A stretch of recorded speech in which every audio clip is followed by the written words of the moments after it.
So for day 3, we're going to be taking a look at Guardians of Darkness. Yeah, it's kind of ironic that the one I put after Descendants of Darkness also has Of Darkness at the end of the title. I swear I didn't actually plan it that way, it just kinda happened. And another weird thing I have to mention is that there's actually a PC and PS1 game called Guardians of Darkness, but it has no relation to this, but kinda interesting that I found out about that though. Well anyways, this one is more of a horror science fiction. I've even seen some site listed as mecha, but after watching it though, I don't really classify it as one, although there are some designs in here that do remind me of one, but I wouldn't fully say it is.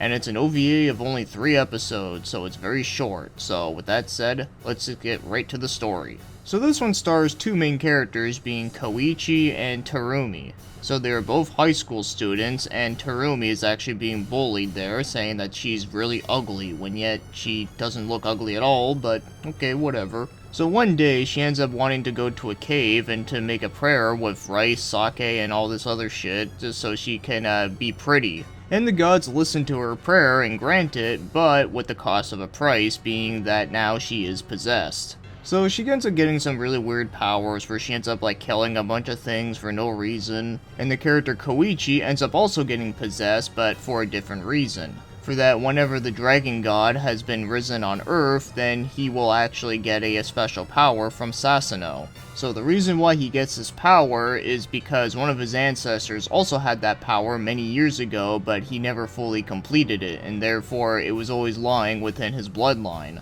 And it never comes out until the power of the dragon comes out. So from here on out, you can pretty much figure it out that, yeah, they gotta fight eventually, and then there's also other monsters that appear as well, and yeah, that sums up everything you need to know. It's a pretty simple series to understand. But I will say that out of all 3 episodes, I'd say that the first episode definitely has the most horror vibes to it, where episode 2 really doesn't have much, and episode 3 has like a little bit, but not much. So I'd say this one is definitely more science fiction than horror, but I'd say it counts enough. Alrighty, so now let's get moving on to the other things like the animation.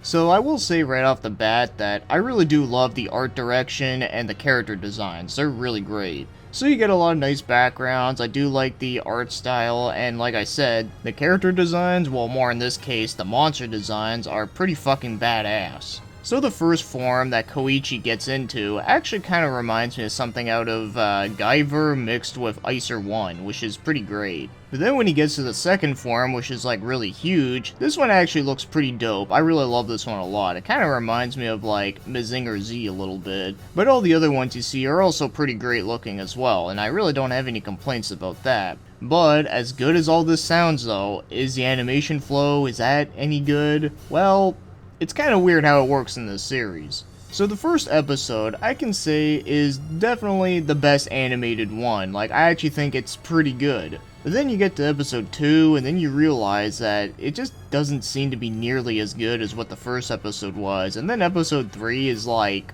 kinda worse, but also does have some spots where they did improve it a little more, but it's definitely very inconsistent here. Also, after screen capping this, I think I noticed a really weird error where at different shots of this scene, he's like missing like a part of his bald spot. It's fucking weird. So yeah, the animation goes from pretty good to not that good, and then to just being kind of a mess. So yeah, really unfortunate because I really do love the art direction and character designs. But now, as for the show's music, all I have to say is that at least the music is consistent because it is actually pretty damn good. So you get a lot of tracks that always fit all the different scenes, and you get a lot of really good ambient stuff, mostly within the first episode, within the cave scene. I really do love that. It definitely has the best use of atmosphere.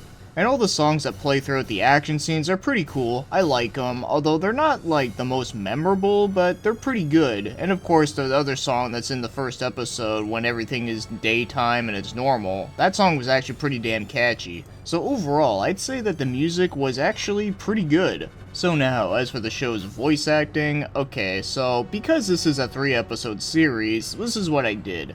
I ended up watching through the entire thing in Japanese, and then for the English version, I ended up just watching like little snippets here and there of certain scenes just to see how it went. Yeah, for anyone that doesn't know, whenever there's an OVA or a movie that's like really short, then I don't mind watching it twice with both versions. So anyways, if you do want to watch it in English, then all I have to say is that, holy shit is it awful. So out of the entire cast role in here, I only knew 2 roles, and they were Lisa Ortiz and Ted Lewis. Yeah, ironically enough, they were also in The Descendants of Darkness, so kinda weird. But yeah, believe it or not, this one is actually even worse than that, because at least with the Descendants of Darkness voice acting in English, it was at least funny bad, where this is the mediocre bad, like everyone just sounds like a goddamn robot. It makes me wonder if the voice director really didn't hire these voice actors at all. They probably just like fed the script into a fax machine and it just shadowed everything and they just kinda rolled with it.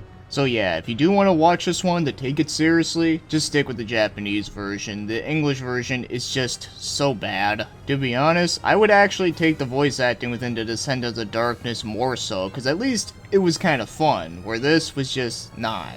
So now, as for my overall thoughts on Guardians of Darkness, is that overall I would say that it's kinda crappy and not really good, but with that said though, I do think the first episode was kind of enjoyable to some degree. It's by no means good, but I can at least say that I thought it was entertaining and I thought it was interesting. And like I said before, it had the best animation, and also the music in that section was also pretty great. And then when episode 2 happened, it was just really boring. Like, it just went from like a show that was kind of interesting and exciting to just plain out just fucking boring. Like, pretty much the entire episode was just the 2 main characters just crying and being depressed that they have all these weird powers. It was just very boring and not very interesting and just bleh. And then with the 3rd episode, it kind of tried to be like the first episode, but just wasn't quite there yet though. But it did have some cool parts about it, like the whole like blob that can possess into people and turns them into like a zombie.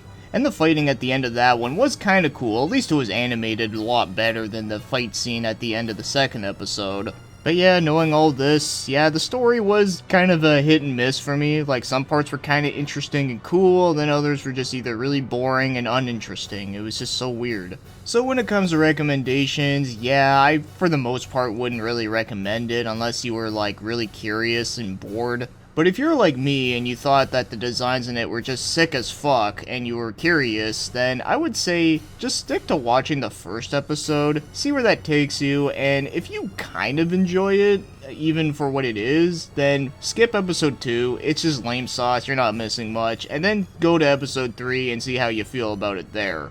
But I have a feeling that not many people are gonna do this, and honestly, I don't blame ya, cause even at the end of it all, it doesn't really have a really good payoff anyways, so yeah. Guardians of Darkness, unfortunately, was just not nearly as good as the sick looking art.